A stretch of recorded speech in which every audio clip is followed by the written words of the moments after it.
How to replace the stand hinge.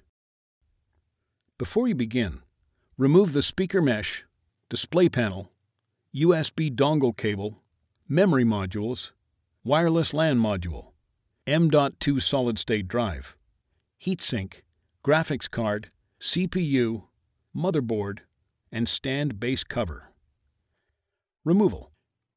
Important: the stand hinge should be opened up as far as possible to make the removal easier. Note: this video shows the stand hinge removal for 24-inch platforms. The number and placement of screws on the 27-inch platform may vary. Remove the 4 P2 Phillips-head screws that secure the metal bracket over the stand hinge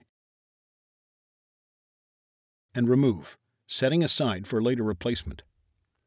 Remove the 3 black P2 Phillips-head screws that secure the stand hinge to the back cover. Remove the 2 P2 silver Phillips-head screws that secure the stand hinge to the back cover. Grasping the stand arm underneath the back cover, carefully push the arm up through the slot on the back cover and pull the stand hinge out of the back cover, making sure to pull the wireless charger cable through the slot with it. Remove the stand hinge. Replacement. Feed the wireless charger cable through the stand hinge slot on the back cover. Push the stand hinge through its slot on the back cover and align the stand hinge with the screw wells on the back cover.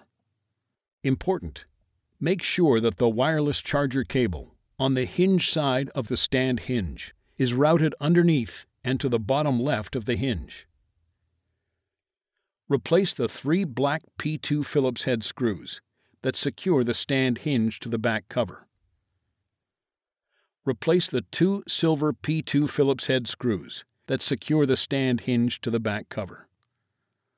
Place the metal bracket over the stand hinge and replace the 4 P2 Phillips-head screws that secure the metal bracket over the stand hinge.